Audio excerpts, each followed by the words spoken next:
Bismillahirrahmanirrahim. Alhamdulillahirabbil alamin. Allahumma shalli ala sayyidina Muhammadin al-Fatih lima ughliq wal khatim lima sabaq nasiril haqqi bil haqq wal hadi ila siratikal mustaqim wa ala alihi haqqa qadrihi wa miqdarihi al-azim.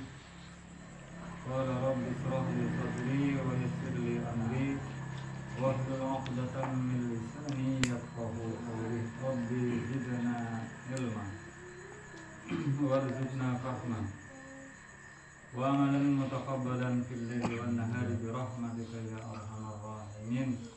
Qala al-musannif rahimahullah wa nafa'ana bi ulumihi fid dharain amin. Nerasake pengajian Kitab Ihya Ulumuddin juz 4. Bismillahirrahmanirrahim.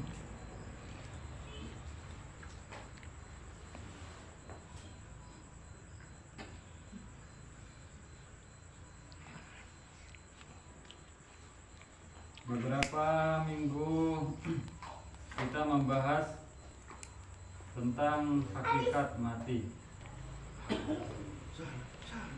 dan sebagian kecil sudah kita terangkan minggu-minggu kemarin. Kemudian selanjutnya, na'am, ia benar, la yumkinu, tidaklah mungkin, kasful wita'i, apa menyingkap tabir, tirai, an kunhi haqiqatil mauti, dari hakikat, daripada hakikat kematian itu sendiri. Tidak mungkin kita menyingkap secara vulgar tentang hakikat kematian itu sendiri. Kenapa? Idla ya'riful mauta man la ya'riful hayat. Karena sebenarnya kenapa kita tidak akan mampu menyingkap tabir atau tirai daripada hakikat kematian? Itulah ya'riful mauta. Alasannya karena tidak akan tahu akan sebuah kematian man, siapa orang, la ya'rifu, yang tidak tahu siapa orang tersebut, al hayata, akan arti kehidupan.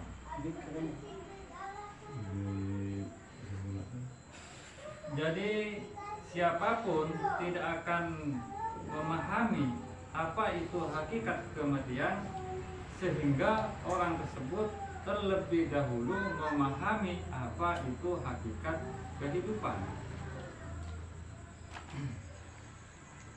Sedangkan untuk memahami hakikat daripada kehidupan itu sendiri, wa ma'rifatul hayati, sedangkan untuk memahami daripada hakikat kehidupan itu sendiri, bi ma'rifati haqiqati ruhi, ialah tentu dengan cara memahami terlebih dahulu apa itu hakikat roh, fi nafsiha, ya pada hakikat roh itu sendiri. Wa fi idraki mahiyati dzatiha, dan juga harus terlebih dahulu memahami apa itu unsur daripada zat roh itu sendiri.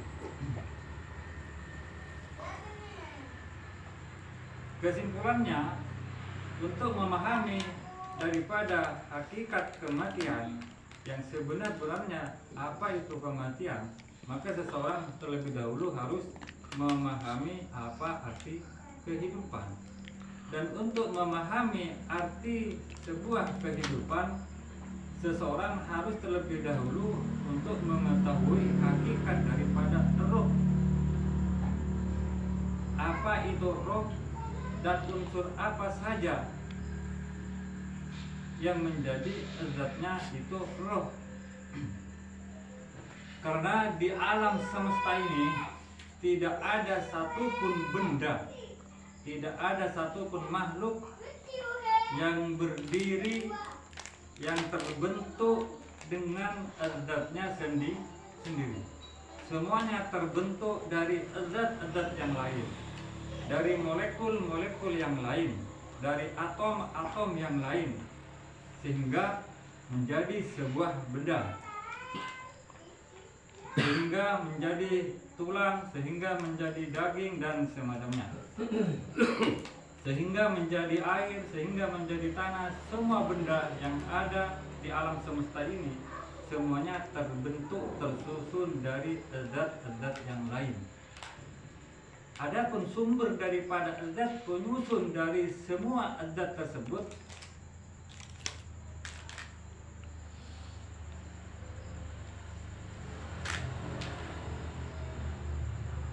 di dalam fisika kuantum itu masih sampai saat ini fisika kuantum hanya mampu memahami, mendeteksi, mengerti dan merasakan eksistensi daripada zat tersebut tanpa bisa melihat, meraba benda atau zat itu sendiri.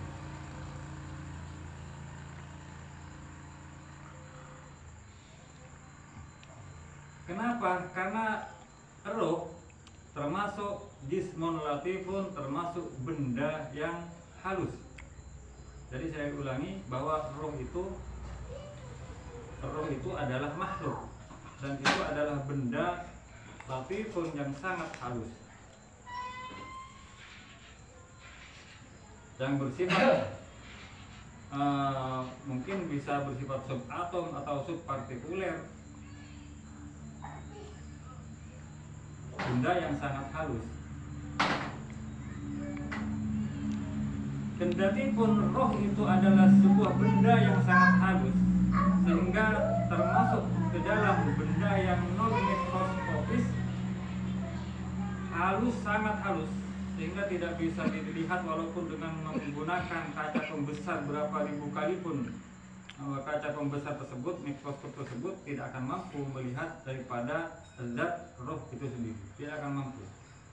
Namun demikian eksistensi daripada roh itu pasti dan bisa kita rasakan. Dan zat sekecil dan sehalus roh itu pun sendiri masih tetap terdiri, tersusun dari zat-zat halus lainnya. Seperti itulah alam semesta. Karena hanya zat Allah saja yang al-qayyum binafsihi, Allah saja yang zatnya tidak terdiri, tidak terbentuk daripada zat-zat yang lain. Allah itu berdiri dengan zatnya sendiri. Itu yang biasa kita pahami pada akidah Ahlussunnah wal Jamaah. Wujud tidak bapak muhalafatuhu lil hawadisi qiyamuhu binafsihi. Jadi zatnya Allah itu terbentuk, terdiri dan ada dengan zatnya Allah sendiri. Tidak ada karena tersusun dari zat atau benda-benda lain.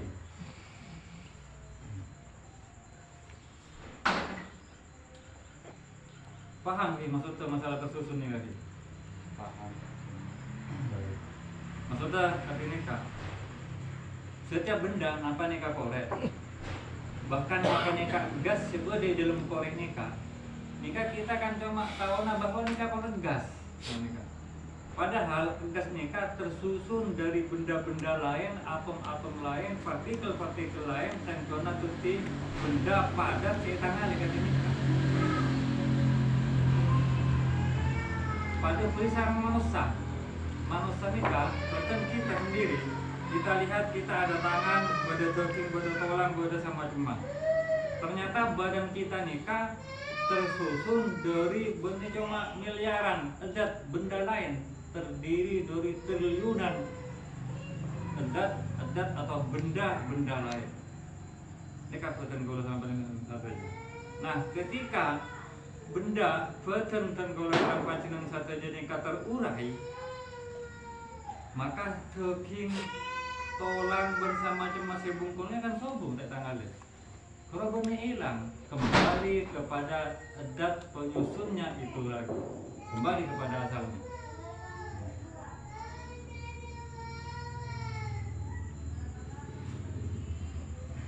Karena roh nikah adalah sesuatu yang bersifat halus, maka hampir dapat dikatakan mustahil kita menggunakan logika kita, menggunakan akal pikiran kita untuk memahami apa itu roh.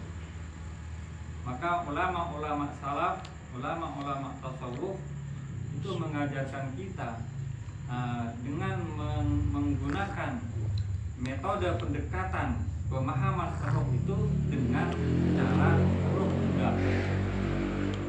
Kita ingin memahami roh itu tidak bisa menggunakan akal, tapi menggunakan hati dan perasaan kita. Jadi benda halus kita hadapi dengan benda halus, benda padat bisa kita indra, bisa kita idrak, bisa kita lihat dan kita rasakan keberadaannya itu dengan panca indera.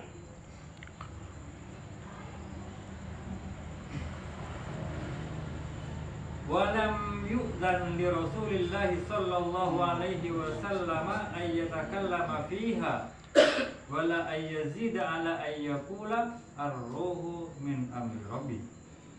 Walaysa li ahadin min ulama'id din ay yakshifa an sirri ar-ruhi wa in tala alaihi.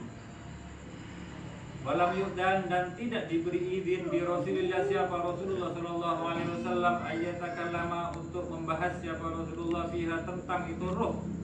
Rasulullah tidak diberikan izin oleh Allah untuk membahas tentang mahiyah zat daripada roh itu. Wala yazida dan Rasulullah tidak diberikan izin untuk memberikan penjelasan lebih ala ayyakula daripada Rasulullah menjelaskan mengatakan ar-ruhu min amri rabbi, bahwa roh itu termasuk dari urusannya Allah. Qulir ruhu min amri rabbi wa ma utitum minal ilmi illa qalila.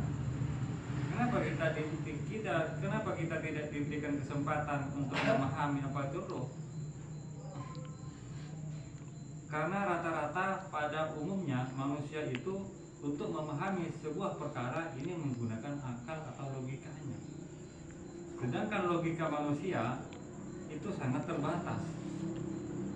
Karena akal pikiran manusia hanya mampu mendeteksi, memahami, merasakan benda-benda yang dapat diindra melalui input benda indera kita.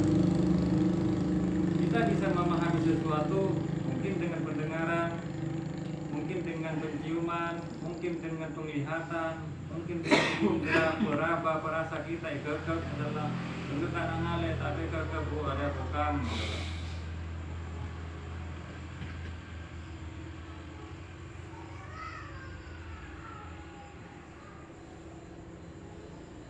Bukan berarti roh itu tidak bisa dipahami, bukan berarti roh itu tidak bisa diketahui, akan tetapi dari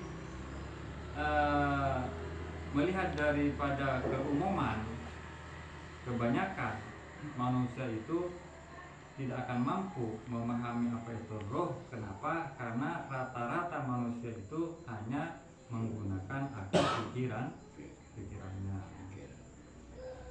Terus bagaimana untuk memahami roh tersebut? Maka untuk bisa memahami roh tentu saja juga harus dengan menggunakan panca indera, menggunakan indera batin kita, melakukan pendekatan mungkin secara rohani, dan nanti insya Allah itu ada tata caranya juga. Karena ulama sekali Imam Ghazali ini tidak hanya berkata-kata ini roh ini ano, tanpa Imam Ghazali memberikan jalan dan cara bagaimana untuk memahami. samakin banyak ulama, banyak orang ustadz bangsa macam senyator nikah.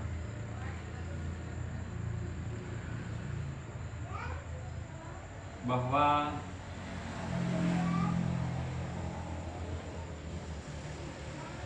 manusia nikah tersusun dari 4 anasir. Apa yang tahu nikah? Dari tanah, dari air, dari apa, dari udara, bangsa macam 4 anasir khusus, 4 anasir pokok seperti asal kota bahan utama terbentuknya jasad manusia nikah banyak ulama ampun ajelas haki. Cuma penjelasan yang pernah kita dengarkan itu sebenarnya tidak membawa pencerahan atau penjelasan kepada kita. Kenapa? Karena sampai saat sekarang kita tetap tidak paham akan hal tersebut.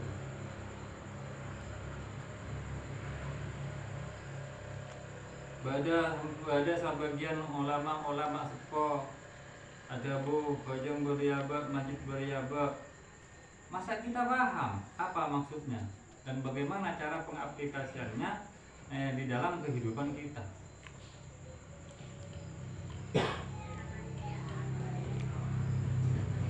Insya Allah Imam Ghazali tidak seperti itu. Imam Ghazali insya Allah menjelaskan hal-hal yang biasa dijelaskan oleh ulama-ulama lain dengan pendekatan logika. Artinya semaksimal mungkin Imam Ghazali itu akan membawa kita kepada pemahaman secara umum, yaitu pemahaman dengan menggunakan logika, akal pikiran kita. Bismillahirrahmanirrahim. Wa in tala'ah falaysa lihadin, maka karena Rasulullah tidak diberikan izin untuk menjelaskan apa itu hakikat daripada roh, falaysa lihadin, maka tidaklah pantas bagi siapapun min ulama iddin, dari ulama-ulama agama, dari cendekiawan agama, ayyub sifa'an sirri ruhi, apa yang tidak boleh menyingkap dari rahasia itu roh. Wa ini tola alaihi, sekalipun tampak nyata jelas apa itu sirri roh alaihi, atas ulama tersebut. Wa innamal madunu bi hanya sesungguhnya adapun yang diberikan izin fihi di dalam itu menyingkap sirri roh, dzikru halir ruhi, ialah hanya tentang keadaan atau eksistensi daripada itu roh, kegunaan roh. Tidak diberikan izin untuk membahas hakikat atau zat daripada itu roh.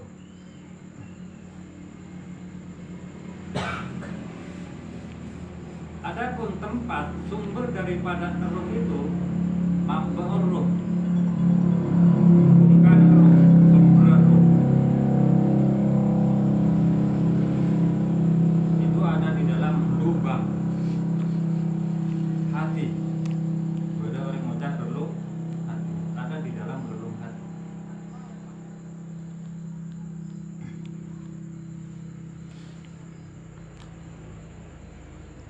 Wa innamal ma'dunu, dan sesungguhnya adapun yang diberikan izin fihi di dalam masalah penjelasan roh tersebut ialah dzikru halir ruhi, ialah menyebut tentang keadaan roh ba'dal mauti, setelah mati. Wa yadullu ala anal mauta, dan menunjukkan bahwa sesungguhnya kematian laisa, tidak ada apa itu kematian, ibaratan ialah sebuah ungkapan anin idamir ruhi, dari tidak adanya roh. Mati itu bukan tidak adanya roh. Wan idami idrakiha, dan kematian itu bukan ketiadaan merasakannya roh. Roh tetap bisa merasakan sekalipun sudah lepas dari jasad.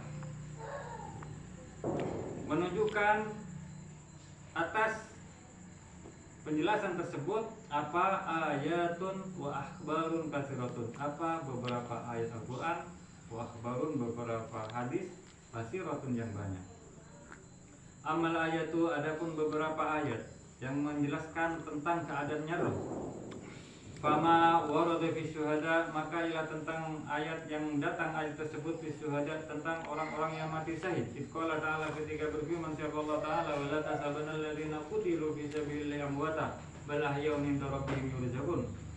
Allah berfirman di dalam Al-Qur'an, wala tasabanna, janganlah kalian menyangka, janganlah kalian benar-benar mengira alladzina, kepada orang-orang qutilu yang terbunuh orang tersebut fi sabilillah, di jalan Allah, amwatan, jangan sekali-kali kalian mengira orang yang terbunuh di jalan Allah itu mengira atau menyangka amwatan kepada orang yang mati. Bal ahya'un, bahkan orang yang terbunuh di jalan Allah itu ahya'un, ialah hidup inda rabbihim, di sisi Tuhannya, yurzaqun, mereka diberi rezeki.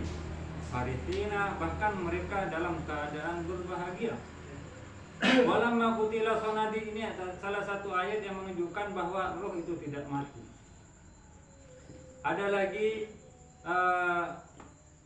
bukti dalil bahwa roh itu tidak mati. Walamma qutila sonadi du Quraisyin, dan ketika dibunuh siapa pembesar Quraisy, Yauma Badrin, pada perang Badar, nadahum Rasulullah sallallahu alaihi wasallam, memanggil kepada pembesar Quraisy yang sudah terbunuh di perang Badar tersebut. Siapa? Rasulullah sallallahu alaihi wasallam. Rasulullah memanggil, ya fulan, qad wajadtu ma wa'adani rabbi haqqan, sungguh telah aku dapatkan apa perkara wa'adani, yang telah berjanji ini kepadaku, rabbi, siapa Tuhanku, haqqan, saya mendapati apa yang dijanjikan Tuhanku, haqqan, mendapatinya dalam keadaan nyata.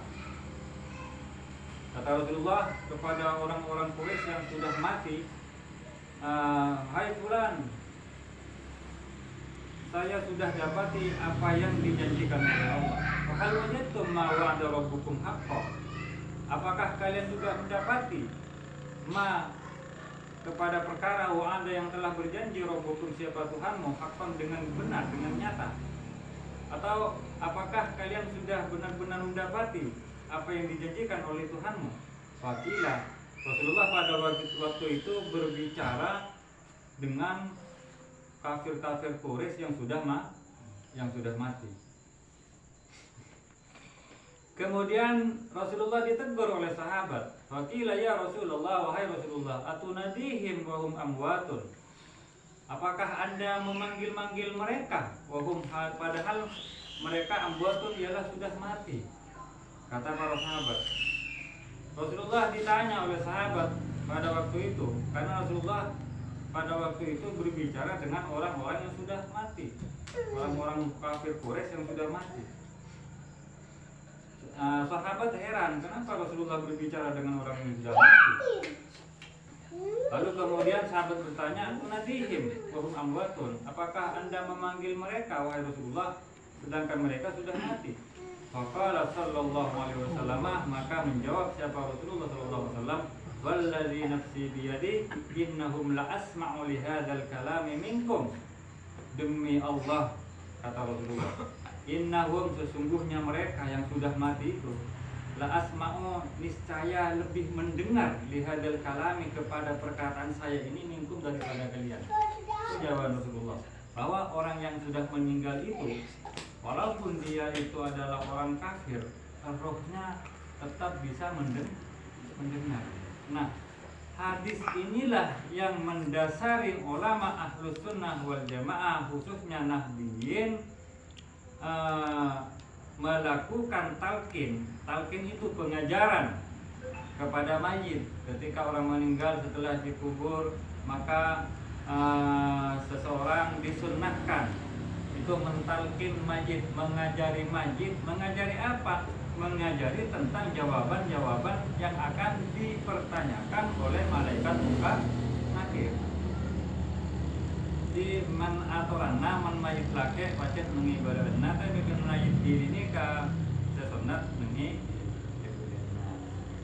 dengan mentalkin. Dan disunahkan boleh nikah mancing tapi hormat mah.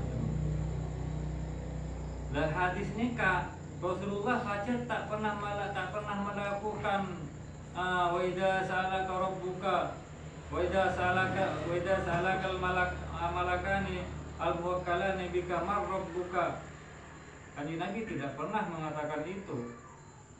Tapi ulama memahami hadis ini bahwa orang yang sudah mati itu sangat mendengar atas perkataannya orang yang masih hidup. Makanya sebelum mayit korek datang malaikat mungkar nakir, maka ada baiknya mayit tersebut kita ajari terlebih dahulu apa nanti jawaban atas pertanyaan malaikat mungkar nakir. Cuma sayangnya mereka mana mayit kalau orang Madura, coba ngapi bahasa Madura. Jadi Aida salakal malakanil muwakkalana bika marbuka faqul lahum biqaulin sahihin wa i'tiqadin biqaulin fasihin wa i'tiqadin sahihin Allahu rabbi. Mayit mau ucap apa? Ucap kurang dan doyan. Posang. Jak Madura betul. Mayit tak tahu ning bahasa Arab bro. Madura lanco. Senang. Lanco kon. Jadi kan Madura nara, Majid Fulan bin Fulan. Wa idza ja'akal malakanil muwakkalani bika deki membeda dua malaikat datang ke kabeuna. Pas katanya, "Marbuka sapa pangeran kabeuna?" Faqul, jawab ya Majid, lahum kadua malaikat jaria biqaulin fasihin kalabun basa seteges. Wa tiqadin sahihin bun kalabun keyakinan semantap. Doki jawab lagi, siapa pangeran kabeuna? Allahu Rabbi, Allah pangeran kabeuna. Lamang pas lima turun yang di bahasa Arab udah tak bosa. Majid tegoro. Mulia. Tak pas itu rabun, cek gaji nambah kilo apa lah itu.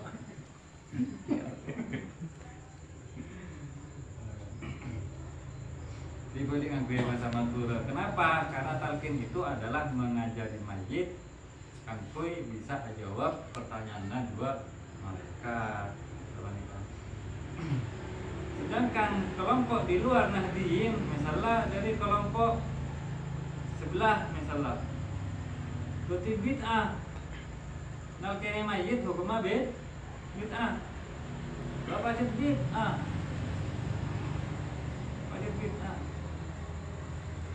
dan banyak lagi bid'ah yang lain yang biasa kita lakukan banyak. Dan mereka mengatakan semua bid'ah haram itu tidak benar. Nanti suatu saat kita akan bahas tentang arti daripada kullu. Karena mereka memahami wa kullu bid'atin dalalah. Sesungguhnya setiap bid'ah itu sesat.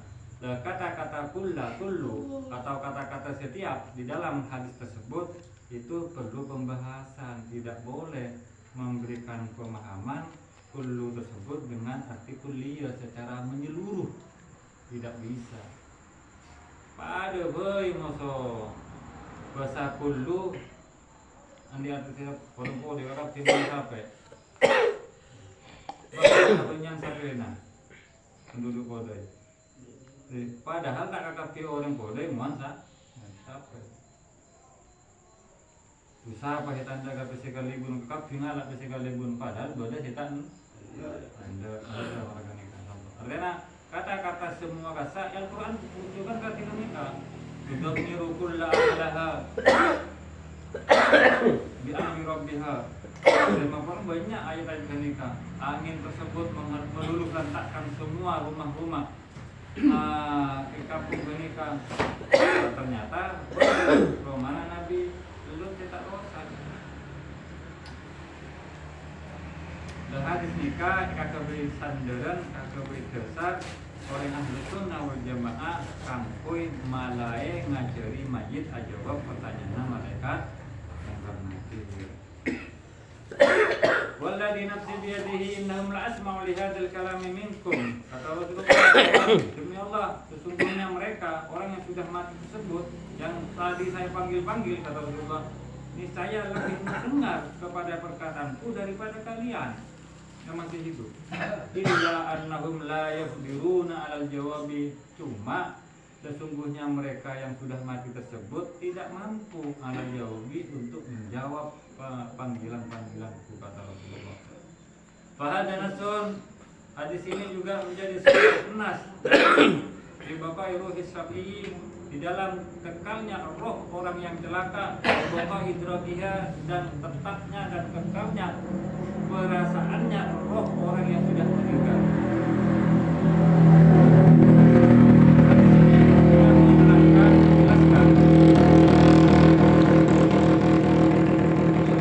Hadis ini juga sebagai dalil bahwa roh orang yang sudah meninggal itu tetap bisa merasakan, bisa mendengarkan, dan bisa mengerti, bisa memahami.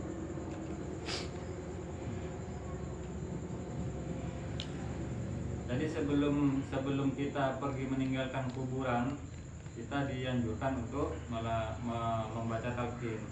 Karena menpon paleman dari kubur pas deki abeli maca talqin kali tibur malaikat dapat bila.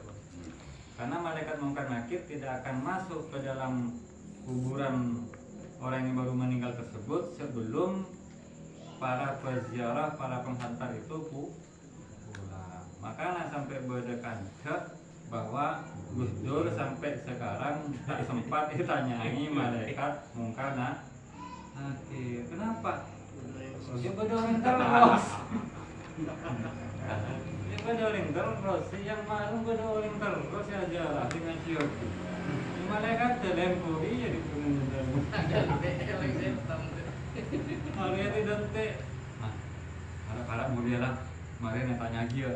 Temu-temu pada datang pada orang. Tahun jagatin apa jaga nama malaikat dikemukan lagi kan apa polos paleman apa dan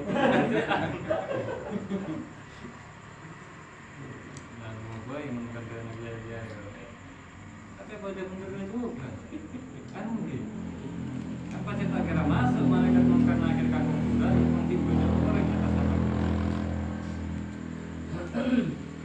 Di Solo kan sambung menyambung disambung terus. wala yahlul mayyitu an sa'adatin aw syaqawatin, dan tidaklah sepi apa itu mayit, artinya bisa jadi mayit itu tidak akan terlepas min an sa'adatin dari merasa bahagia aw syaqawatin dan merasa celaka, mengalami celaka. Waqala sallallahu alaihi wasallam, bersabda Rasulullah sallallahu alaihi wasallam, al-qabru, adapun kubur, imma hufratun min hufarin nar, ada kalanya kubur itu menjadi lubang daripada beberapa lubangnya neraka, aurodatun, atau ada kalanya kubur itu menjadi taman min riyadil jannati, dari taman surga. Wa hadza nasun sharihun, hadis ini pun menjadi sebuah dalil bukti yang sharihun jelas ala anal mauta, bahwa sesungguhnya mati itu maknahu ialah adapun arti daripada mati, maksud daripada mati itu tagayyuru halin faqat, ialah perubahan keadaan saja, bukan mati dalam artian benar-benar tidak ada, akan tetapi cuma berubah keadaan. Daripada berubah bagaimana, sebagaimana minggu yang lalu, berubah roh tersebut, berubah keadaan, berubahnya tersebut dari bisa menggunakan anggota badannya, berubah kepada tidak bisa menggunakan anggota badan. Begitu.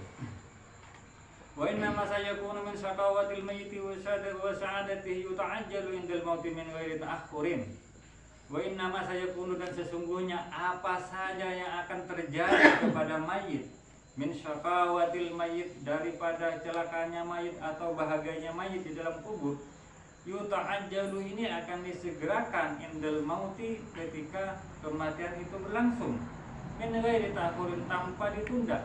Kalau mayit tersebut akan menjadi mayit yang bahagia, maka pada saat rohnya keluar dia akan merasakan kebahagiaan tersebut.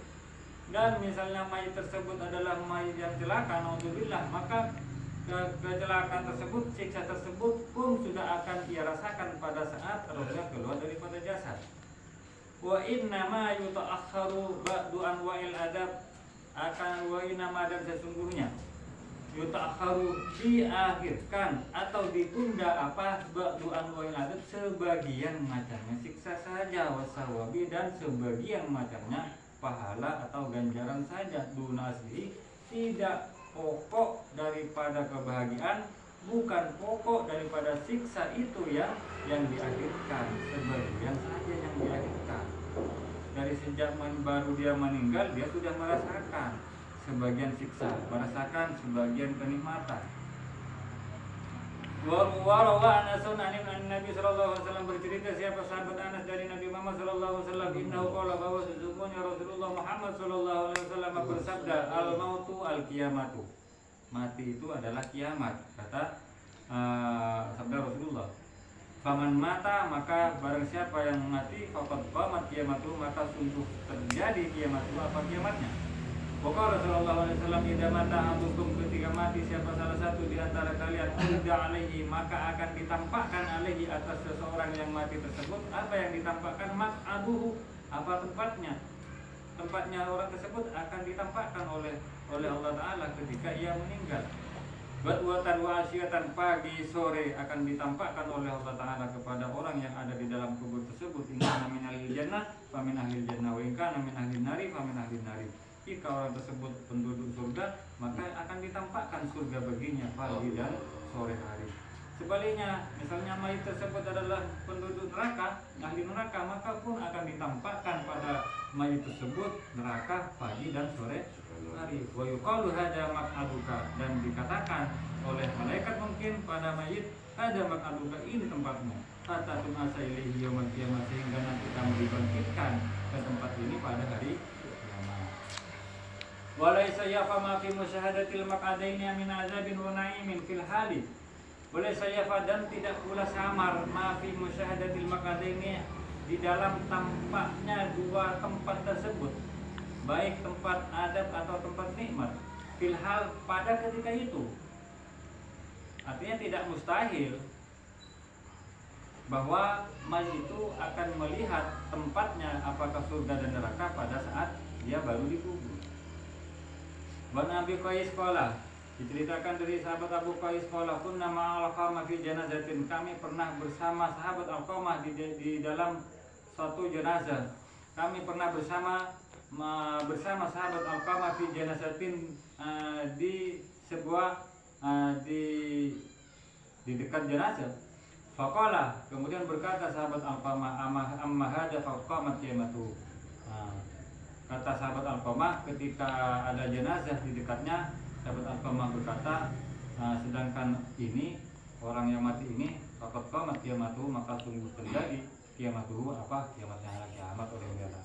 Wa qala ali karamallahu wajha, haramun ala nafsin, haram bagi seorang jiwa, haram bagi seorang jiwa, bagi seseorang, kata Sayyidina Ali. Apa yang haram? Antahruju minad dunya, apa yang haram bagi seseorang, apa antahruja, supaya keluar apa itu nafsun minad dunya, dari dunia, hatta tak lama, sehingga ia mengetahui min ahlil jannati hiya am min ahlin nar. Haram bagi seseorang rohnya keluar dari jasadnya, haram bagi seseorang keluar dari dunia menuju alam barzahnya, sampai orang tersebut tahu apakah dia penduduk surga atau penduduk neraka. Jadi nyabo bode kerungan kita pol keluar, apa enggak ada di bagian luar. Maka macam-macam pemikiran orang. Waqala Abu Hurairah qala Rasulullah sallallahu alaihi wasallam, man mata maridan wuqiya fitanatil qabri.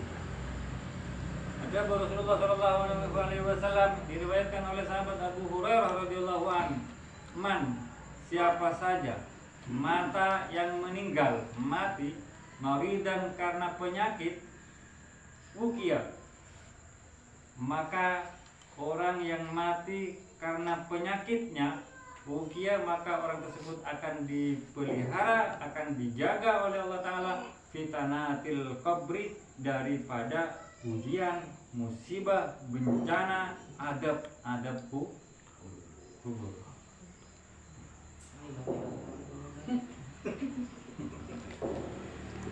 Karena tenggelam dalam panjenengan tidak perlu merasa menyesal, tidak perlu merasa sedih. Misalnya, palingnya banyak. Kenapa? Karena pangeran tak kira macam kita. Pasti ada balasan-balasan daripada itu.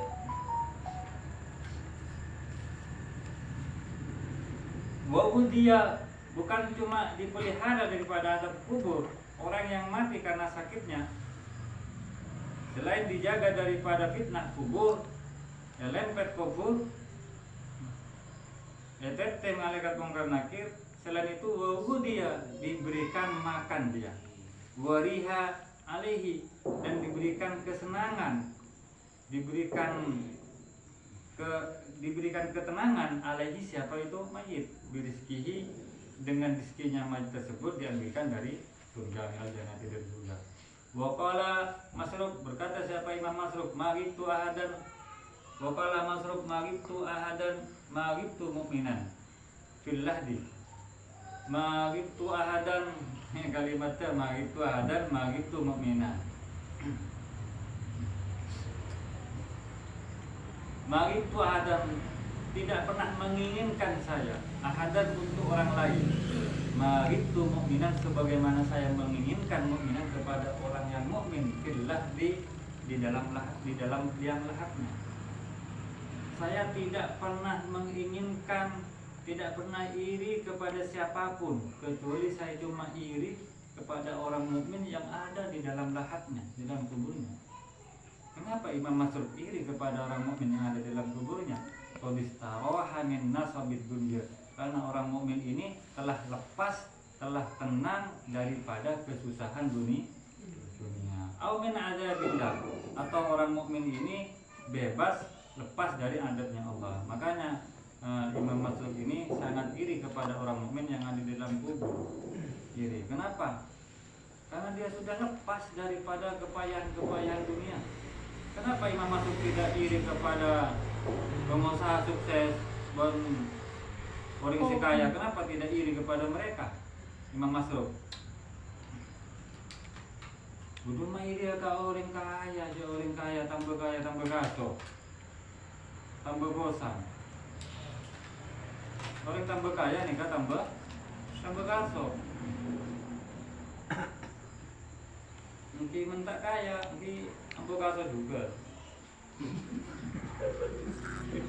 Faedah baik. Iri sih gua. Oh, Artinya apa?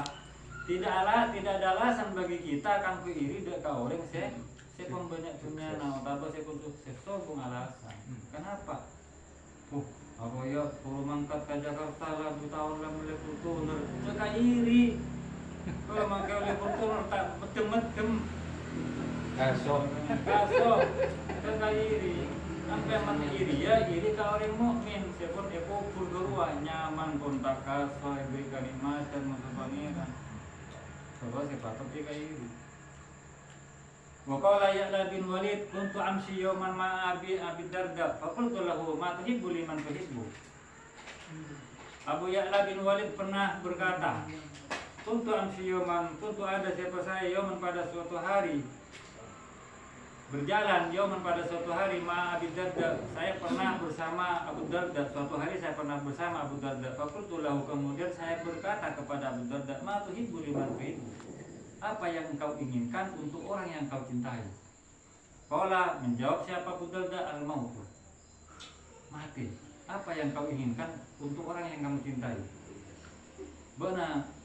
Apa saya kata benar kang bagi ka orang si paling kita cintai benar. Kalau kita kan terlalu sepeda, terlalu berbese, terlalu apa kan? Kalau kita seperti itu, misalnya ditanyakan orang, misalnya kamu diberi kesempatan untuk memberikan sesuatu kepada orang yang kamu cintai, apa yang akan kamu berikan? Ingin memberikan emas, ingin memberikan rumah, ingin memberikan sawah, bersama macam. Kalau kita jawabnya mungkin ke sana. Tetapi sahabat Abu Darda tidak seperti itu jawabannya. Sahabat Abu Darda, apa yang kau inginkan untuk orang yang kau cintai? Jawabnya sahabat Abu Darda, al-maut. Tadi ya pada orang sihir ya pada orang Arab Madinah. Untuk bertanya siapa saya, kata Ya'la bin Walid kepada Abu Darda, fa'ilam yamut, misalnya orang yang kau cintai dan diinginkan mati olehmu itu tidak mati. Qala yukillu malu, saya menginginkan hartanya dipersedikit, wa waladu, dan anaknya dipersedikit. Misalnya orang saya kan sampai tak mati, kenapa Abu Darda? apa yang kau inginkan atas orang tersebut? Itunya nama terutang dua ada. Anak nama terikutnya lagi pangeran. Dan nikah kan karena orang kebelaan itu. Wa innama uhibbul mauta. Jelas lagi sahabat Abu Darda, wa innama sesungguhnya uhibbu menyukai saya al-mauta kepada kematian. Kenapa saya menyukai kematian? Li'annahu karena sesungguhnya kematian la yuhibbuhu tidak akan menginginkan kepada kematian illal mu'minu kecuali orang yang mukmin. Wal mautu sedangkan kematian itlaqul mu'min di sini ialah lepasnya orang mukmin daripada penjara. Wa innama kenapa alasannya menginginkan berkurangnya hartanya orang yang dicintai oleh Abu Darda? Bila Abu Darda ngarep yang tak mati ya punya namun tetap saya tadat dan Abu Darda. Apa alasannya Abu Darda? Wa innama sesungguhnya uhibbu saya menyukai qillatal mali kepada sedikitnya harta wal waladi dan sedikitnya anak li'annahu fitnatun karena harta dan anak itu hanya menjadi fitnah. Wasababun lil insi atau lil unsi dan hanya menjadi sebab untuk suka dan cinta dunia kepada dunia. Wal unsu biman la budda min firaqihi ghayatus syaqai sedangkan cinta kepada apapun la budda min firaqi yang pasti berpisah darinya, mencintai sesuatu yang pasti kita berpisah darinya dari sesuatu tersebut ghayatus syaqai ialah puncak daripada kecelakaan seseorang.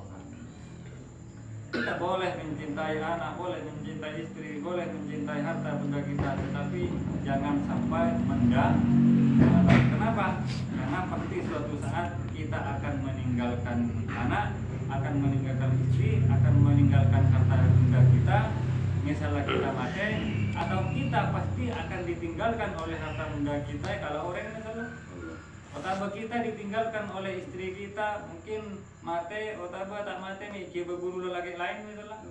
Atau boleh jadi kita akan ditinggalkan oleh anak kita, bukan kita meninggalkan anak, mungkin anak mati, mungkin anak abini karena gara lain jauh pas entah ketemu. Dan kemungkinan tersebut bisa saja terjadi kepada kita.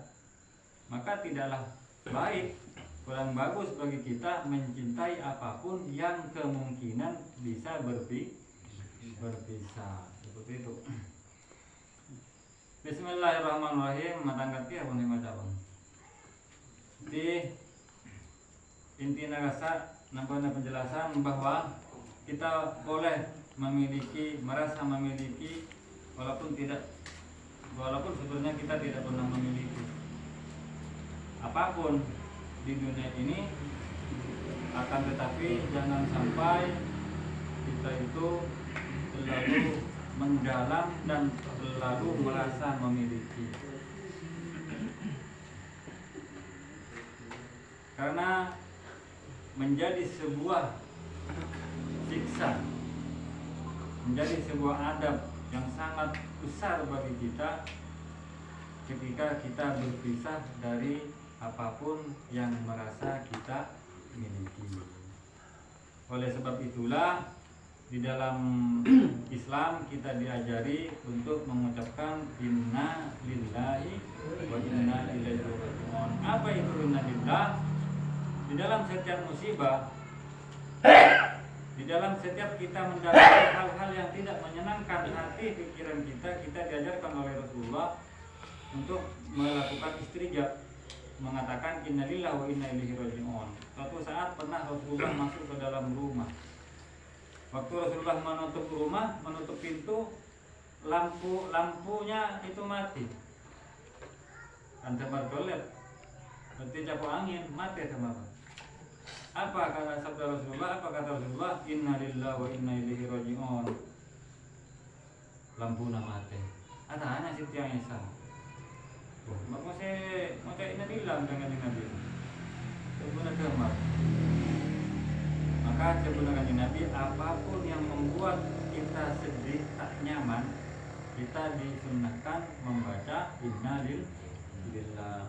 Kenapa kita membaca innalillah? Karena innalillah itu anggap sebagai penetralisir keadaan. Kenapa innalillah bisa menjadi penetralisir keadaan? Karena artinya innalillah jika makna dipahami kan artinya lagi inna sesungguhnya kami lillahi ialah kenapa? Inna sesungguhnya kami lillahi jika dia ngangkui lamul jarri, sedangkan lam dijadi kasa andi arte lam lil milki kan buat di dalam ilmu nahwu. Lam jarnika andi arte lamul milki bisa jadi lam jarnika lam taklil bisa ya kan? Sangka deki ada kemungkinan artinya inna sesungguhnya kita billahi ialah ialah miliknya Allah. Inna sesungguhnya kami lillahi ialah karena Allah. Inna sesungguhnya kami lillahi ialah milik Allah. Wa inna dan sesungguhnya kami ilaihi kepada Allah rajiun ini akan kembali. Makuna cermat mate, makuna imbi elang, makuna ajam elang, abad hibi andina Allah dan akan kembali kepada Allah. Maka beruntunglah seseorang yang ia memiliki harta benda tapi tidak mendalam. Sehingga ketika elang dunyana patababna nyingla atina dunya atingkal dunya, dia tidak akan merasakan kesedihan yang biasa dialami oleh orang-orang yang meninggal yang lain. Billahi wallahu a'lam bishawab. Wa nafa'na wa iyyakum. Al-Fatihah. Amin.